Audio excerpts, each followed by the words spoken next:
କଥାର କେତେ ଜଣ ଶୁଣାଇବେ? దేవుడు లేడు లేడు లేడు అంటున్నాం కదా. ଈଶ୍ୱର ନାହାନ୍ତି ନାହାନ୍ତି ନାହାନ୍ତି ବୋଲି କହୁଛନ୍ତି ନା? ఒకవేళ ఉంటే ଯଦି ଥିଲେ ఒక్కసారి వచ్చి నిలబడితే అయిపోతుంది కదా. ଥରେ ଆସିକି ଠିଆ ହେଲେ ହେଇଯିବ ନା? ఆకాశంలో అందరికి కనపడి ଆଉ ସ୍ୱର୍ଗରେ ସମସ୍ତଙ୍କୁ ଦେଖାଯାଏ, ఒరే బుద్ధిహీనులారా నేనే రా దేవుణ్ణి, మొత్తం చేసింది నేనే ଆରେ ମୂର୍ଖ ମୁଁ ହିଁ ପରମେଶ୍ୱର, ସବୁ ସୃଷ୍ଟି କରିଛି ମୁଁ ହିଁ అని బయలుపరుచుకుంటే బాగుంటుంది కదా. ବୋଲି ନିଜକୁ ପ୍ରକାଶ କଲେ ଭଲ ହେଇଥାନ୍ତା ନା? మా ఇంట్లో పిల్లలు ఉన్నారనుకోండి, ଆମ ଘରେ ପିଲାମାନେ ଅଛନ୍ତି ବୋଲି ଭାବନ୍ତୁ, నేను బయట ఉన్నా, ମୁଁ ବାହାରେ ଅଛି, వాళ్ళు మాట్లాడుకుంటున్నారు, ସେମାନେ କଥାବାର୍ତ୍ତା କରିବେ, నాన్న లేడు నాన్న లేడు నాన్న లేడు అని. ଆଉ ବାପା ନାହାନ୍ତି ବାପା ନାହାନ୍ତି ବାପା ନାହାନ୍ତି ବୋଲି କଥା ହଉଛନ୍ତି. నేను కాసేపు బయట నిలబడి వింటున్నా, ତାପରେ ବାହାରେ ଥାଇକି ମୁଁ ଶୁଣୁଛି, కాసేపు అయినాక నాకు బాధ అనిపించదా? ତାପରେ କିଛି ସମୟ ପରେ ମତେ ଦୁଃଖ ଲାଗିବନି କି? నా పిల్లలే నాన్న లేడు అంటున్నారు, ମୋ ପିଲାମାନେ ହିଁ ବାପା ନାହାନ୍ତି ବାପା ନାହାନ୍ତି ବାପା నాହାନ୍ତି କହୁଛନ୍ତି. నేను ఆ గది లోపల పోయి నేను లేకపోవడం ఏంట్రా వెధవా, నేను ఉన్నాను కదరా అని అననా?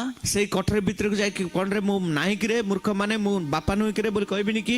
మరి వేల సంవత్సరాల నుండి ఆయన ఎందుకు రావట్లేదు? ଆଉ ହଜାର ହଜାର ବର୍ଷରୁ କାହିଁକି ସେ ଆସୁନାହାନ୍ତି?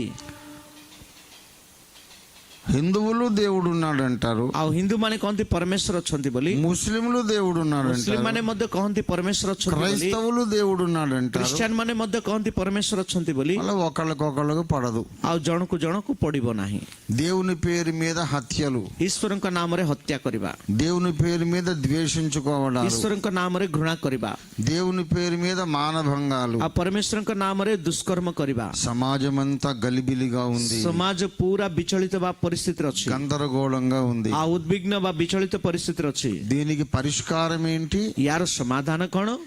తర్కము చేయొచ్చు, ଯୁକ୍ତି ତର୍କ କରିପାରିବା, వాదము చేయొచ్చు, ବାଦ ବିବାଦ କରିପାରିବା, వాదించి నిరూపించొచ్చు. ଆଉ ସେମାନଙ୍କ ସହିତ ଯୁକ୍ତି କରି ପ୍ରମାଣ ଦେଇପାରିବା. దేవుడున్నాడు అని నేను నిరూపిస్తా. ପରମେଶ୍ୱର ଅଛନ୍ତି ବୋଲି ମୁଁ ପ୍ରମାଣ ଦେବି.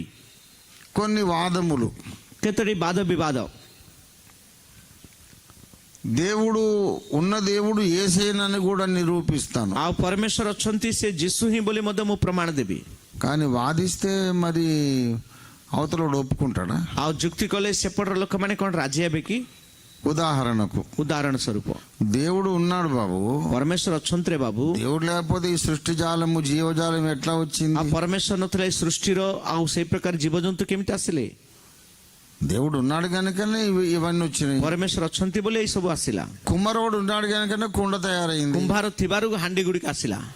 మా ఊర్లో చాలా కుండలు ఉన్నాయి కానీ కుమ్మరోడు అనేవాడు లేనే లేడు. ଆମ ଗାଁରେ ବହୁତ ହାଣ୍ଡି ଅଛି କିନ୍ତୁ କୁମ୍ଭାର ବୋଲିବା ବ୍ୟକ୍ତି କେହି ନାହାନ୍ତି. అది ఎలా సాధ్యము? ଏଇଟା କେମିତି ସମ୍ଭବ? ఏ వస్తువైనా దానంతట తయారవుతుంది. କୌଣସି